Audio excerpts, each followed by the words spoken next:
এগুলোকে রাজনৈতিক প্রক্রিয়া হিসেবে স্বাভাবিক কর্ম বলে মনে করি। সামনে নির্বাচনকে সামনে রেখে বিভিন্ন রাজনৈতিক দল তাদের রাজনৈতিক বক্তব্য এবং নির্বাচনী কৌশল মাঠে ময়দানে এবং আলোচনার টেবিলে তাদের কৌশল অনুযায়ী উপস্থাপন করবে, এটাই স্বাভাবিক। আজকে বাংলাদেশ জামায়াত ইসলামের নেতৃত্বে কয়েকটি দল বিভিন্ন ইস্যুতে পিআর এবং সনদ বাস্তবায়ন, জুলাই সনদ বাস্তবায়ন সহ কয়েকটি ইস্যুতে আন্দোলনের কর্মসূচি ঘোষণা করেছে, জনসংযোগ করছে, গণমিছিল করবে। এটা রাজনৈতিক চর্চা, এটা গণতান্ত্রিক চর্চা। এই চর্চা করার জন্যই তো আমরা আন্দোলন সংগ্রাম করে এই অধিকার আদায় করেছি। এটাকে আমি স্বাগত জানাই।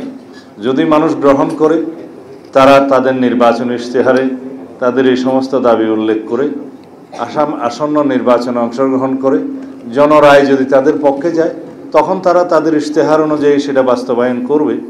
এখানে তো জবরদস্তির কিছু নেই। আমরা আমাদের 31 দফা বাস্তবায়নের জন্য জনগণের ঘরে ঘরে, আমরা বাংলাদেশের ঘরে ঘরে আমাদের সেই সংস্কার প্রস্তাব প্রেরণ করেছি।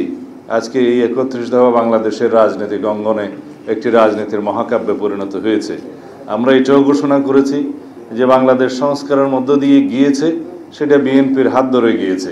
গণতান্ত্রিক সংস্কার হয়েছে, সাংবিধানিক সংস্কার হয়েছে, উন্নয়নমুখী সংস্কার হয়েছে, নারীদের অংশগ্রহণের বিভিন্ন ক্ষেত্রে নারীর ক্ষমতায়নের জন্য যে সংস্কার হয়েছে, এসব কিছুই বিএনপির রাজনৈতিক সংস্কারের ইতিহাস, সরকারের সময় গণতান্ত্রিক সংস্কারের ইতিহাস, সাংবিধানিক সংস্কারের ইতিহাস, বহুদলীয় রাজনীতি প্রবর্তনের ইতিহাস।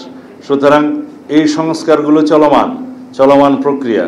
সংস্কার শুরু হয়, সংস্কার কখনো শেষ হয় না, এবং সংস্কার ততদিন চলবে যতদিন মানব সভ্যতা বিরাজ করবে, যতদিন বাংলাদেশের স্বাধীনতা সার্বভৌমত্ব থাকবে, যতদিন বাংলাদেশের ইতিহাস ঐতিহ্য জনগণ থাকবে। সংস্কারের মধ্য দিয়েই সভ্যতা যায়। সুতরাং কেউ যদি মনে করে এই সংস্কার এখানেই শেষ এবং এই সংস্কার বাস্তবায়নের মধ্য দিয়ে আর কোনো সংস্কার করতে হবে না, সেটা তাদের ভ্রান্ত ধারণা। যারা আজকে পিআর করছে, তাদের উদ্দেশ্যে শুধু বলি, যে কয়টা রাজনৈতিক দল নিয়ে আপনারা মাঠে এই সমস্ত বক্তব্য দিচ্ছেন, তারা কারা এবং তাদের সাথে আপনারা যা আন্দোলন করছেন, প্রকাশ করুন তাদের 2024 সালের 7 জানুয়ারিতে কি ভূমিকা ছিল। আমরা জানি আপনাদের অন্তর্ভুক্ত একটি রাজনৈতিক দল, নাম নেব না, আপনারা খুঁজে বের করবেন। তারা জানুয়ারির 7 এই যে আমিডামি নির্বাচনে 2024 সালের 7 জানুয়ারিতে অংশগ্রহণ করেছে। তারা আপনাদের দোসর হয় কিভাবে আন্দোলনে? যারা বিগত 16 বছরে ফ্যাসিবাদী শাসন আমলে বাতাস করেছে আওয়ামী লীগের সমস্ত কর্মকাণ্ডে, তারা আপনাদের আন্দোলনের শরিক হয় কিভাবে? যেই দেশের মানুষ সর্বশেষ জরিপ অনুযায়ী 56% মানুষ পিআর পদ্ধতি কি তাই বুঝে না, সেই জায়গায় 70% লোক নাকি পিআর চায়। সেই পরিসংখ্যান তো আমরা মানতে পারি না। এরকম বিভ্রান্তকর তথ্য দিয়ে বাংলাদেশের মানুষকে ভুল বোঝানো বা বিভ্রান্তি সৃষ্টি করা অনুচিত হবে। যে সমস্ত রাজনৈতিক দল নিজস্ব রাজনৈতিক স্বার্থে, জাতীয় স্বার্থকে জলাঞ্জলি দিচ্ছে, দেশের স্বার্থকে, জনগণের স্বার্থকে জলাঞ্জলি দিচ্ছে হীন রাজনৈতিক উদ্দেশ্যে, তাদেরকে বলবো, আপনারা বাংলাদেশের জনগণের স্বার্থে সঠিক রাস্তায় ফেরত আসুন। জনগণকে বিভ্রান্ত করবেন না।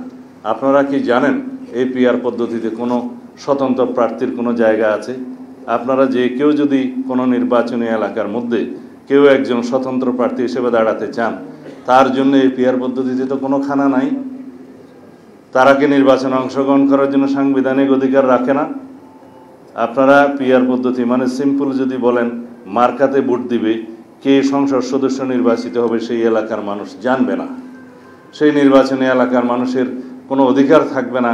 তারা যাকে পছন্দ করে ভোট দিবে সে নির্বাচিত হবে। নির্বাচন করবে কে?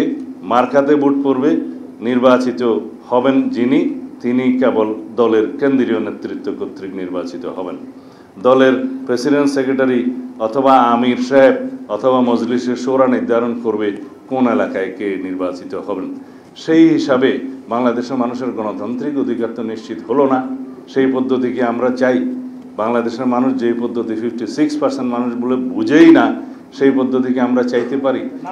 বাংলাদেশের সামনের দিনে যে জন্য আমরা গত 16 বছর আন্দোলন সংগ্রাম করেছি, যে অধিকার ফিরে পাওয়ার জন্য, ভোটের অধিকার ফিরে পাওয়ার জন্য, সেই অধিকার প্রয়োগের জন্য বাংলাদেশের জনগণ আমরা সবাই উন্মুখ হয়ে আছি। এই অধিকার প্রয়োগের মধ্য দিয়েই বাংলাদেশের গণতান্ত্রিক যাত্রা কার্যকরভাবে শুরু করবে। এই অধিকার বাস্তবায়নের মধ্য দিয়েই, এই ভোটাধিকার প্রয়োগের মধ্য দিয়েই বাংলাদেশের জনগণ স্বাধীনভাবে আগামীতে একটি রাজনৈতিক সরকারকে ক্ষমতায়ন করবে। যারাই পার্লামেন্টে যাবে তাদের দায়বদ্ধতা থাকবে এবং আগামী দিনে যে সমস্ত সংস্কার কর্মসূচিতে আমরা বাস্তবায়নের জন্য জাতীয় ঐক্যমত্য কমিশনে একমত হচ্ছি, সেগুলো বাস্তবায়নের জন্য তারা দায়বদ্ধ থাকবে, প্রতিশ্রুতিবদ্ধ থাকবে। এখন কথা উঠছে যে এই সনদ বাস্তবায়নের ভিত্তিতেই নাকি আগামী নির্বাচন অনুষ্ঠিত হতে হবে। অবশ্যই যে সমস্ত প্রতিশ্রুতিসমূহ জাতীয় ঐক্যমত্য কমিশনের মাধ্যমে সবাই মিলে ঐক্যমত্য হয়েছে, সেগুলো বাস্তবায়িত হয়েই যাচ্ছে।